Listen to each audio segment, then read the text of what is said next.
licensed marriage and family therapist. I work specifically with children and adolescents, and one of the main areas of focus that I am passionate about is working with young entertainers in the entertainment industry. And I feel like God has kind of blessed me in this area with knowledge and wisdom by giving me a son who is in the entertainment industry, and we're kind of walking through this journey together. And he's teaching me just as I'm trying to teach him.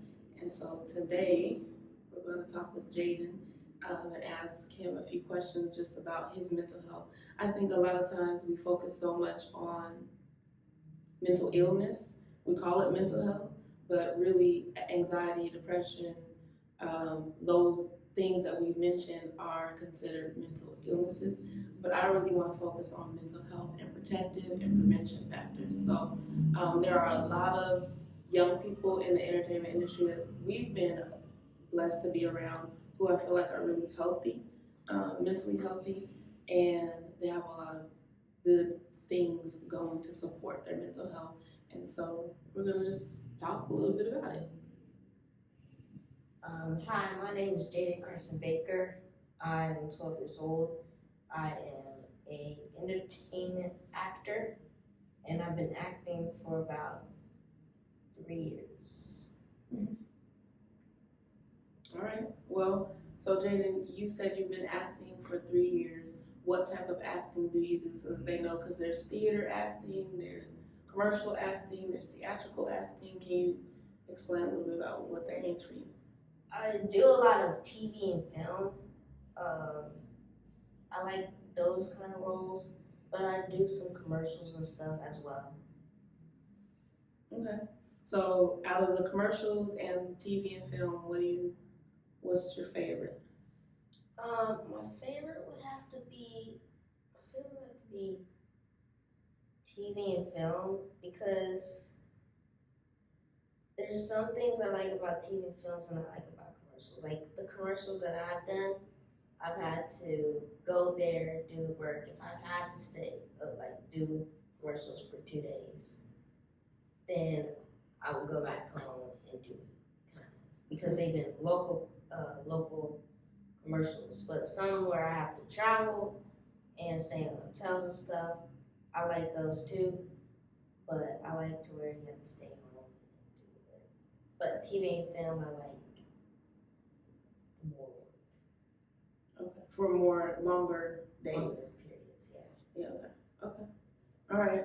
So, Jaden, what are some projects that you've worked on? So I've worked on a movie that's coming out. We hope this year. Yeah, we hope this year. Mm-hmm. I've worked on like 4 commercials, and I've worked on a pilot presentation that has not gotten picked up yet, but we're still praying for it to get picked up. So. Okay. All right. So one of the things that I think has impacted children in the industry that people may not really realize is this strike that's been going on with the writers and with SAG. How do you feel like that's impacted your mental health? Well, if any. Yeah, I mean, since I've been working at this for 3 years, it has kind of like made me feel some sort of way, because this is like the beginning of my career. I learned this word, precipice of my career. So it's kind of hard to have, after the COVID-19, to do acting and then be held back, kind of, you know? Yeah. So to start something, get things going, and then there'd be like a abrupt stop. Right, right. Even with not finishing doing some of the work with this movie, it's like, whoa. Yeah. So what do you do to maintain your mental health during this time, or has it been hard? Like, what are you thinking? What are you feeling about it? Well, I'm going to acting class, and that has, kept me on my toes. So, like, I like doing that. Um, but other than that, I mean, I'm just praying that this strike ends soon. Um, yeah. Okay, so going to acting classes helps you stay kind of healthy and sharp. You also had auditions, right? Yeah, I've had some voiceover work and commercial work. You did do a commercial, Yes. which we could talk about the mental health of that piece too. Yeah. But so you've done a commercial during the strike, which was SAG approved. Commercials are not up in the strike. Right. And you've done your classes and you're praying. And is there anything else that kind of has helped you stay positive? Well, something that helped me stay positive is like I'm doing music, Mm-hmm. and so just because I'm not like doing as much with the acting, I like to do music and stuff. Okay. Music, and you do what else? What other? I do golf Mm-hmm. too. So staying those activities, those have been helpful with that. Okay. So having additional activities outside of acting is helpful. Right. Being in acting classes and being with a community of other young entertainers Right. is helpful. I'm just trying to break down the tips so other parents might want to know like how to help their kids through this time. Also, still trying to do like auditions. Auditions, continue with auditions. Like in voiceover work. Okay. Anything else? Okay. All right. So we're hopeful. We're hoping that the strike ends and everything. And the thing is, I think when people think about the entertainment industry, and you think about children, there's good and there's bad with that. People get excited because they're like, "Oh, that's really cool. You get to be on TV and that kind of thing." But then other people, or people on the other side, are like, "Ooh, is that okay?" Like, because this is at 8, 9, 10, 11, 19, 11.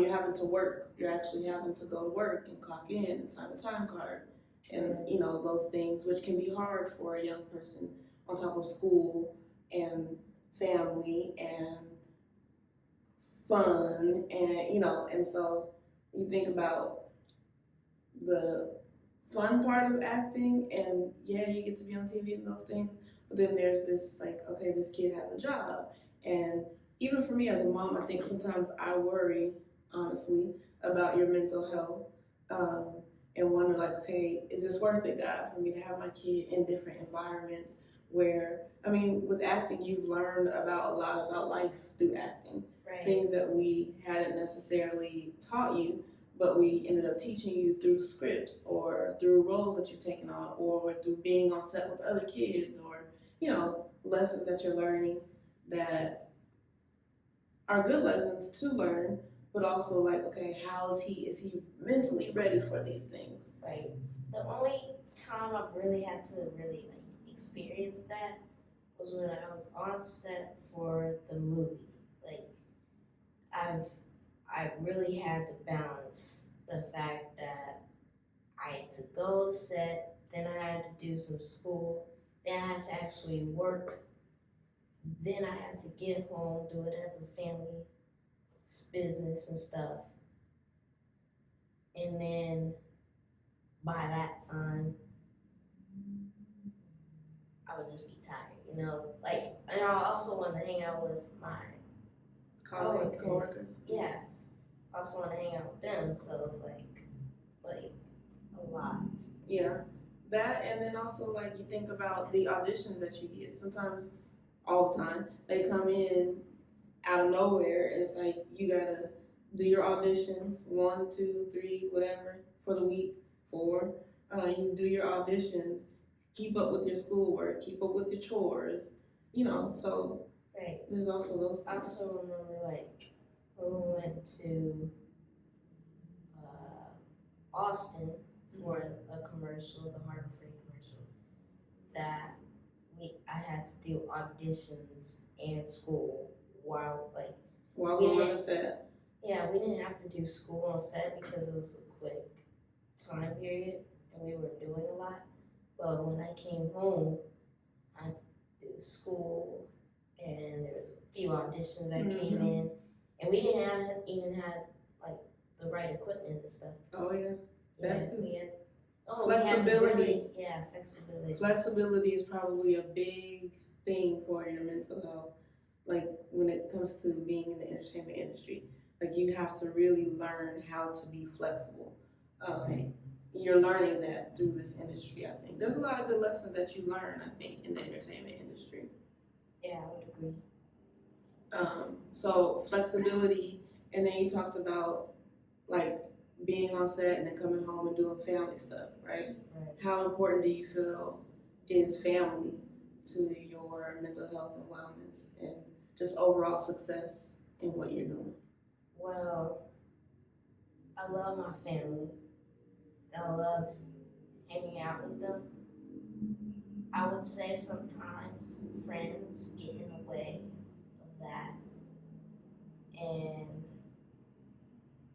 like especially in Atlanta, I always wanted to come back home, finish whatever schoolwork I had to do, and then go hang out, and not really miss that step of take care of the family, like Hang out with your sisters because they've been there all day. yeah, they've been in the hotel all day, so sometimes I miss that, and you tell me do like a certain amount of hugs each day, like 12. Mm-hmm. At least. At least 12, so. Okay. So hugs are important. Family time is important. Flexibility is important. You're not letting friends take over, Yeah, That's finding balance. Yeah, finding balance. That's something you have to deal with in life. Like when you go to school and stuff, you can't, after you come home, just go hang out with friends. You got family stuff, got children. Mm-hmm. How important is your faith and like believing in God and believing in Jesus? Like how important is that to what you're doing? Well, I would have to say it's been amazing because, like, there's been many instances where it's like out of nowhere because There's been many instances where what's out of nowhere. like the way he answers our prayers. Oh God, the way God answers. Yeah, it's just out of nowhere. Like, remember when we went to Atlanta? No, not to Atlanta, but we went to Mammoth. Uh-huh. Oh yeah, For yeah. a commercial, and we were not going to, almost not going to be put in the shot, and so we prayed. When we were thinking about going down the hill. Yeah, we were thinking about leaving set because they were like, we can leave set, because they might not use us. We were thinking about leaving. We prayed. Before we made the decision, we prayed, and then the second we got done with our prayer, they called us and said, "Wait, we need y'all on set." Yeah. So Times like that. Yeah. Even with the whole, we were fasting from sweets, and after the fast, like we were praying that the strike will come in sooner, and they put out that the strike actually went in. They spoke the deals out with the WGA. And so, Things like that. things like that that's like, wow, God. You know? Yeah. So, okay, so we talked a little bit about like kind of what's going on with you and how you stay healthy. Um, and I also want to transition to like the whole process of auditions. Because when you're auditioning, there's a lot of rejection, right? And as a mother, I never thought about how to prepare my child for rejection. And I think when our kids go off to school, we don't think about like, them trying to talk to somebody that they think might be a good friend, and then that person rejects them, and then they feel bad and go into negative thinking and those kind of things. But this is kind of on a different level. It's like going out for job interviews constantly and being told no or not being told anything at all. How do you deal with rejection and disappointment? Well, I would have to say with the negative thinking, I do that sometimes. So, it's hard sometimes, especially like, if I really want the role. So like, it's hard, but you help me like get through it, get over that hump. Sometimes with like the little stuff, I'm a little fine with it, but the things I really want, it's hard. So what are the things that I do to help you, or what are the things that you do to help you get over those bigger things that you're like, oh, I really wanted that? Because sometimes it takes you a little longer to like really get through that. It's not like, oh, mama helps me and then I'm over it. Like sometimes it's like multiple times we have to talk about it. Or, like, but what do you do? Just talking about it, just like expressing what you feel, and just being like, maybe this wasn't meant for me. Like God has what He has for me, and so you just do your best and let God do the rest. Mm-hmm. Are there any like specific things that you do as far as it's like it sounds like positive thinking of like, okay, this wasn't meant to be. God has. Yeah, and you remind me of that stuff. Yeah. Are there other things that are helpful for you? I don't know, talking to other people in the industry that are going or have been through it and understand. Or I know we do some affirmations sometimes. I don't know if that's helpful. Like, what are the?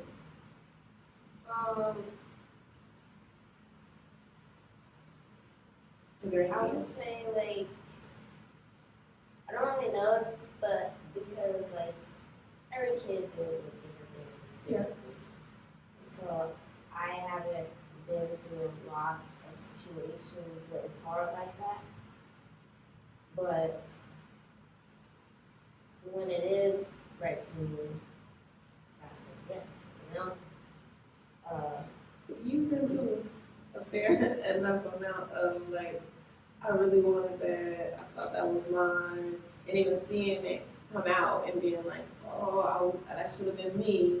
I would, and we talk about like being happy for your colleagues, right? Like you've been through. I've been through some stuff. A lot of those bigger disappointing times of like, I really wanted that. Like, I would just say like don't keep it in. Don't keep it in. Yeah, just talk about How easy is that? it. It's not. It's harder than it sounds. Mm-hmm. Good. Yeah. Okay. So there's a rejection in the process that like you work through, and then there's the like what happens when you get pinned for something, right? They put you on hold, and then the disappointment of like, nope, we're not. That's it. Well, Megan told that story about what happened in Manning. That was hard for me and my coworker, like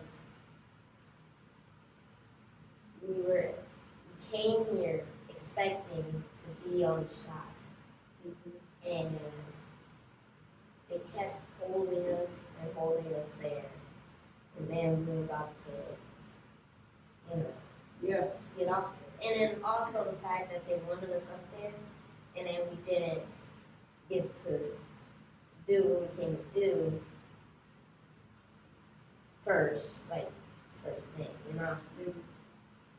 Like even seeing my other coworkers doing it, and then it's like, Yeah. Well, you said expectations, right? How do you deal with those expectations? Because even the Bible tells us like to pray with expectation, right? Expecting God to do the thing, or like waiting with expectation, like expecting that it's going to work out. And so, how do you deal with like I'm expecting? Because you should expect like I did my best, I put it all out there, I left it all on the table. I'm expecting to book this, right? right. We want to have expectations, but what happens when those expectations are not met? Man, it's a really tough time getting over that, and I'm glad that we still got to do it in Mammoth.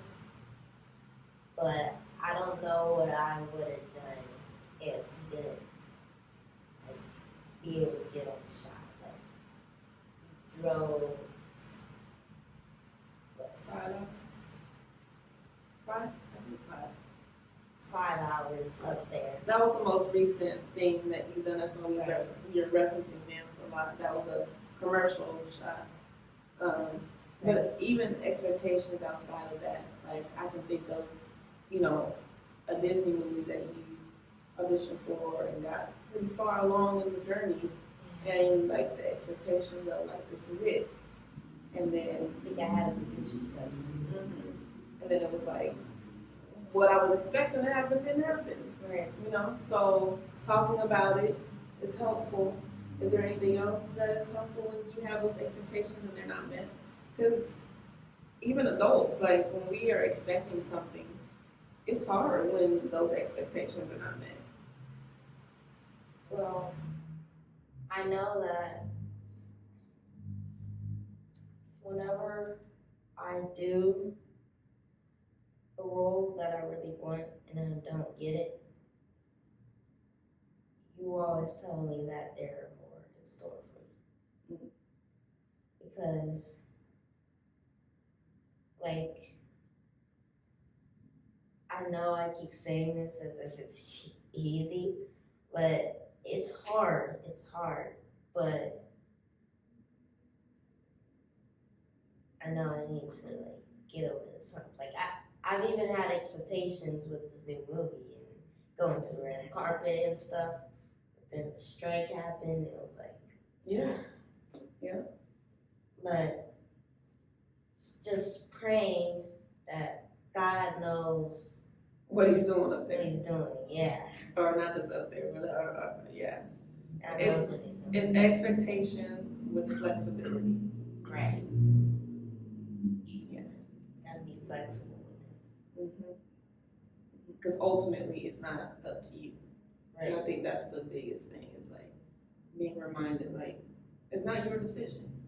Right. A lot of times it's not just the casting director's decisions, it's not just the directors, but like there's a whole lot of people that know what they're doing, they do their jobs well, and they're making hard decisions. And so, And I remember somebody said that some big casting director said that we want all of the kids to be a part. Like, it's not like we pick a kid because he's good, Like, they want all of us to win. So, like, it's not like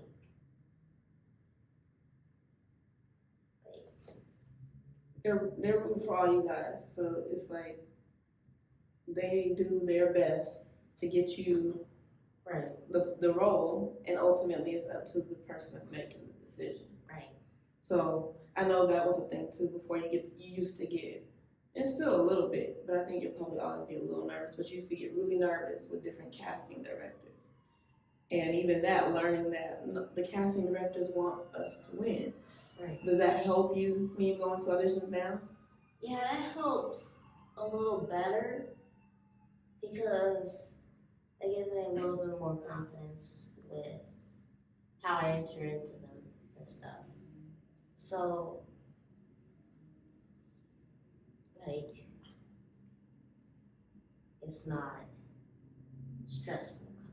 Not as stressful. As stressful. It gets stressful. It gets stressful. It gets stressful. I like to say it gets stressful. Okay. Oh, well, how much does confidence play in being in this industry? How much of a role does confidence play? Confidence, the thing, when I started learning more about confidence and started inputting that into my acting, I remember when after COVID-19, it started opening up for more in-person roles. And I remember just entering there with confidence got me a callback most of the time. Like I was getting more callbacks. But then like when I didn't enter them with confidence, it was like So confidence helps you get the callback. What helps you get the booking?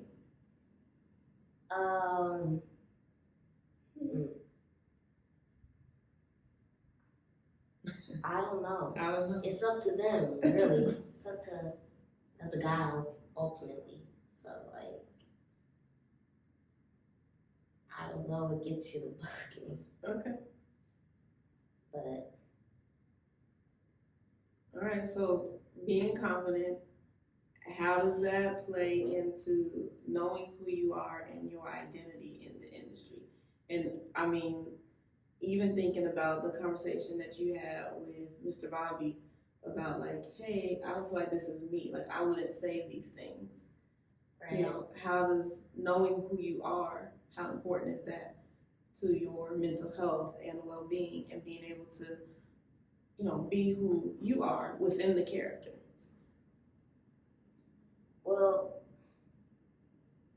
when you are yourself within the character, it makes a good role.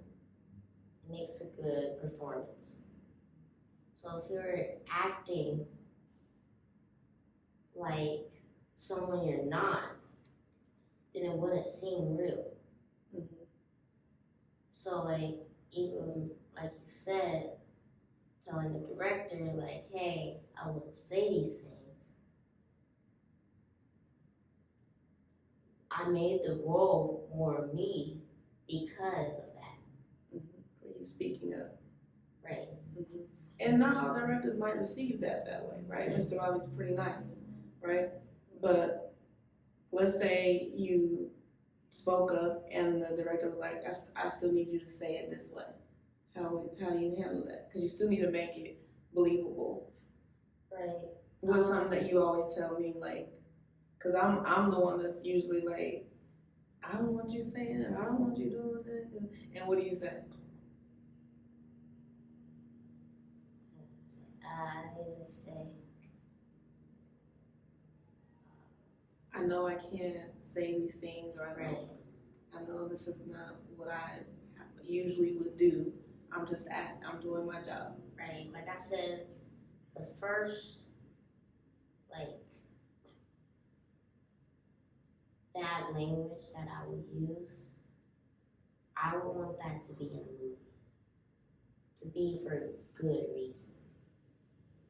Like I don't want to just be saying all that foolish stuff like that because I know I have 2 little sisters, you know, so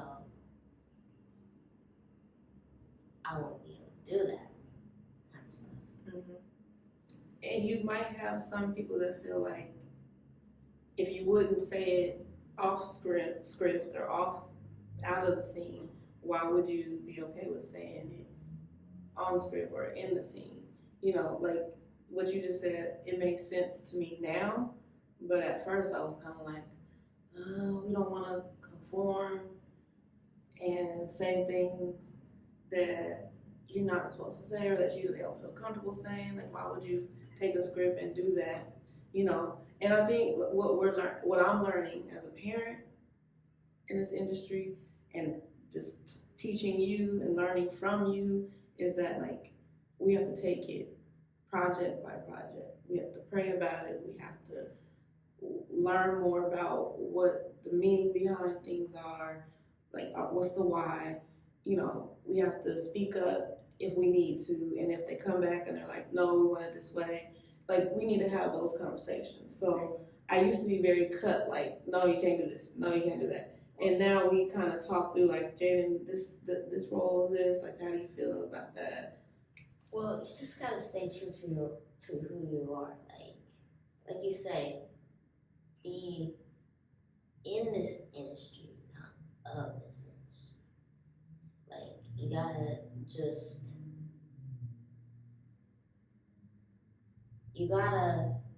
do you, but not because the industry can be very rough at times. So you just have to do you, but not change who you are just to be this sort of Hollywood star, you know? Mm-hmm. Well, you've given us a lot of good information to begin with. I think we can ask people like what questions they might have, or we can get like if there's topics that maybe people want us to talk about, and we can maybe do this again. What do you think? Yeah, totally. All right, thanks, Jay. All right.